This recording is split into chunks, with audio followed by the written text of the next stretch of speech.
It just happened for real. I see. Me chiachi amunyina abusuafo, metiefo ne madofo ne mahwefo.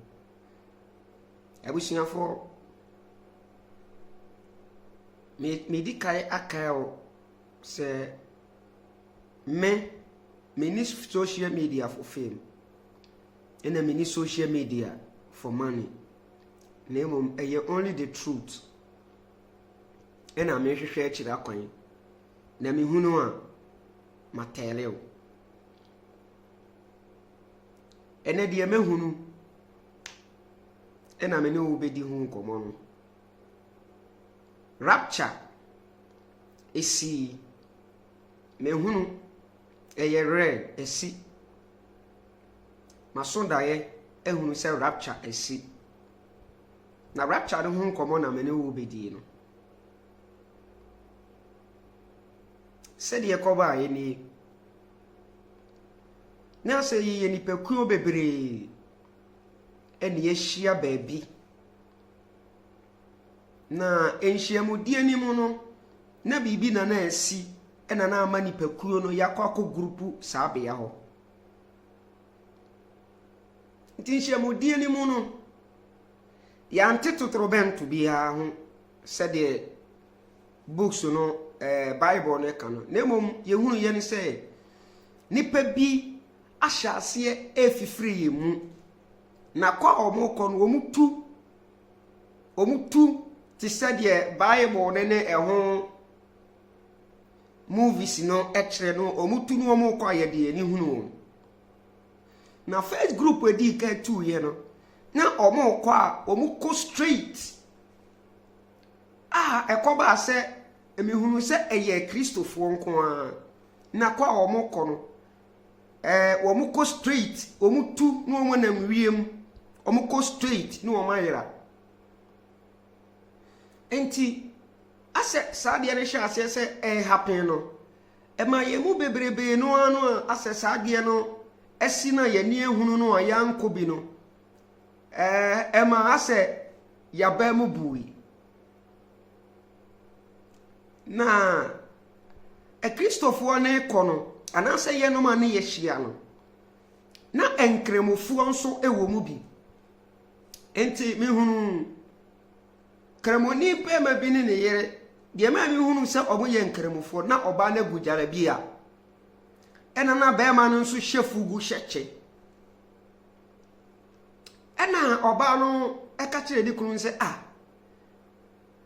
enkofo ye yire ye yidie a Kristofo a said ya omo Bible ne kan na ye no ya ankobi asemu a kremoni ba ne kunu ne ka kire ne se nya botre na ya nso ye beko na ye de no sign no eye different sign no a kire se ye nso ye beko no Kristofo ne idika yakọ na sign ya kire se ye nso ye beko no sign ne beto ti se rainbow ewo ba bia awie pie no ti asem ne yie sign ne beto rainbow sign beto ewo east ba bia awie pie no na awie pie a uhunu sa sign na kire se yenso ye mera so a wose yeko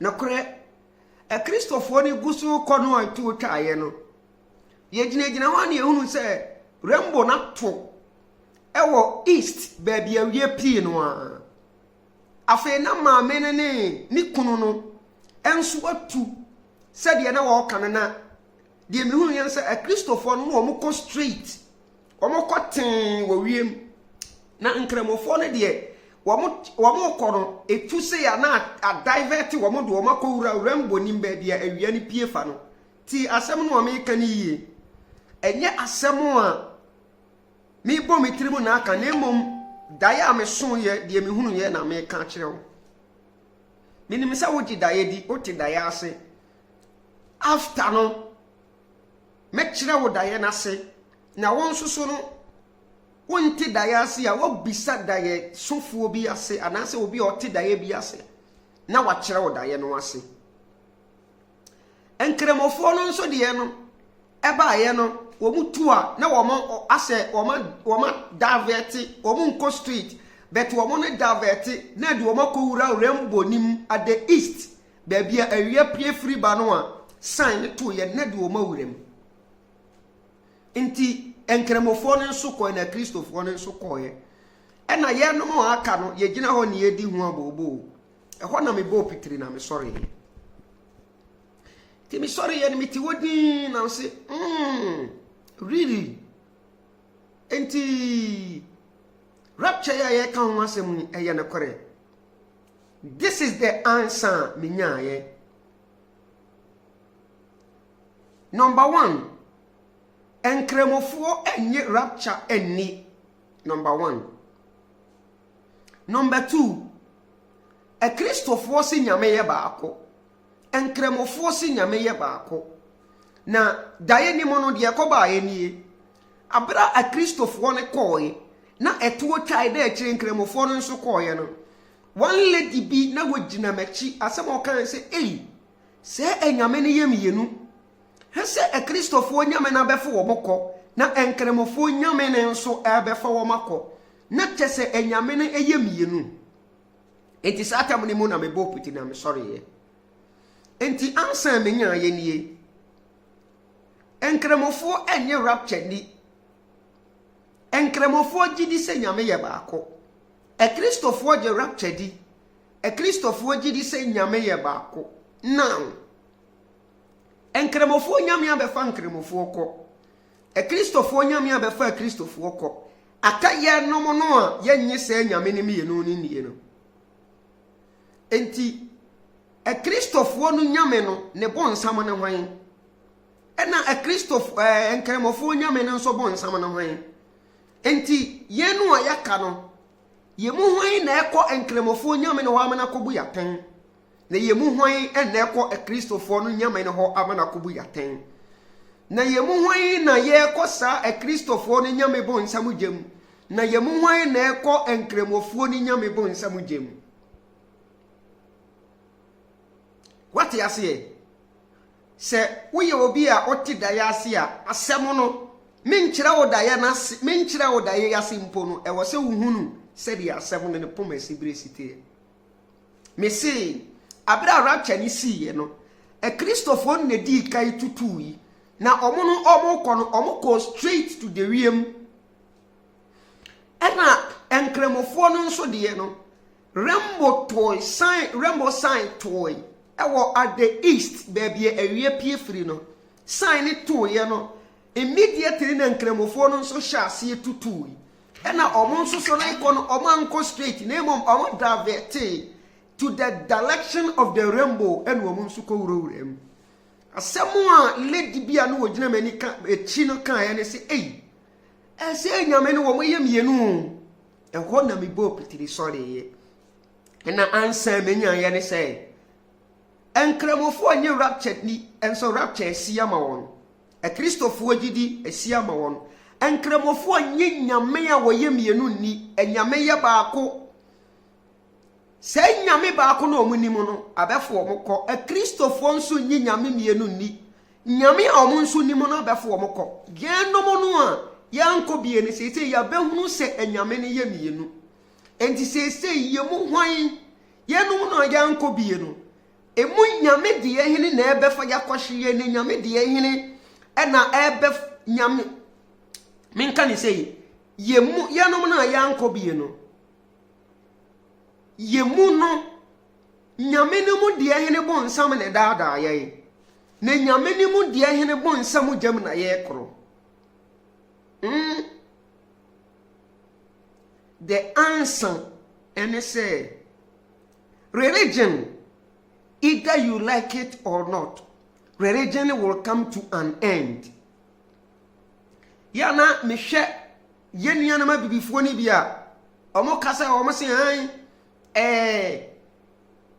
abrofo no anase Americans ne whatever ni bebre sorry try to fight against religion, but religion end to me and call ye yen no aye tuntumfo no ye na yadre yen say ye bet me abringe religion down.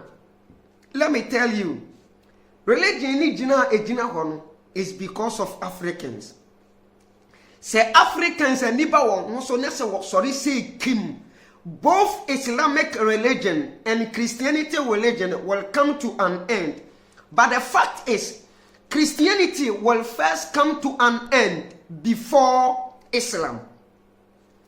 The fact is, Christianity will first come to an end before Islam. But the actual fact is both religion will come to an end. Both religion, Islamic religion and Christianity religion, will come to an end. Africans and Nibaba Yamoso, ye be sorry, ye be jai sumuni mugu, na ye jai sumuni mugu, the whole world will abandon this religion. I mean, can't someone find chiro? Say a young woman, Diana, me can't for now. I do say, me can't add this someone who are dance here. Say a yana cre, say rapture no a siampa, enti Christo somo no nencremo somo no yana cre. But answer this question: how many gods in this religion? Muslims claim say they have same God with the Christians.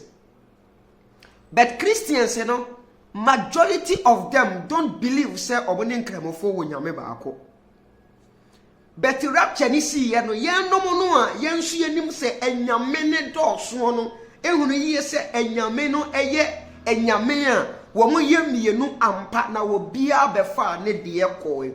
Fa wo bia befa ne de ekoe ne stand for the downfall of religion.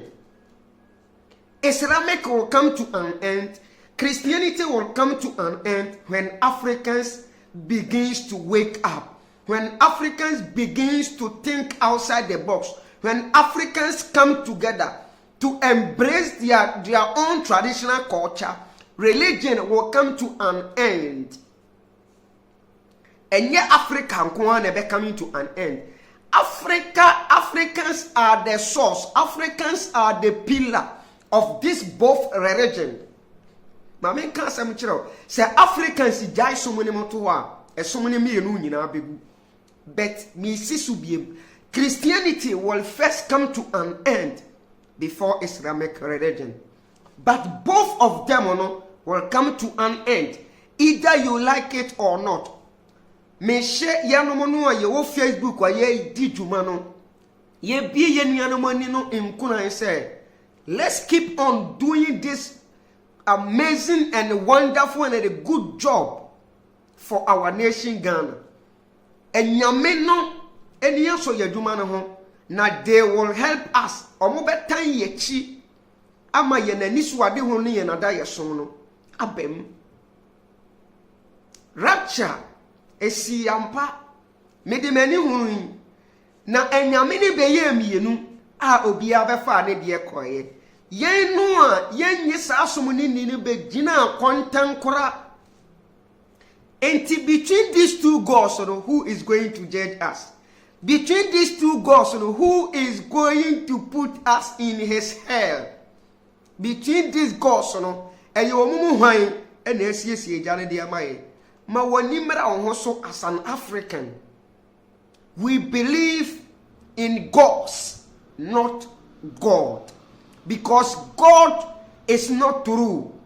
Nyankopon a woye baako na se nyame a woye baako atro. Nyankopon no kura no aye ka no ho asem no medical kire mu se eye ne ma mienu together as onyankopon. Eye male and female energy together as onyankopon. Enti mo ni mra ho so. Me do we sia ampa esi ampa na asekire ne se religion will surely come to an end. Meda wase. Mediane otimo finisher. Obetimi afra me sankofa no kre. Na mejo so. Share message ne fama afoforo. Eya na wa kreke subscribe button ne so. Na wa subscribe to me YouTube no. Messages don ye wo a lot the Bible ntin. Na ebeto ho a onso onsa etumi akabi. Makramo. Mosomfo otimo. Makramo. Bye bye. Meda wase.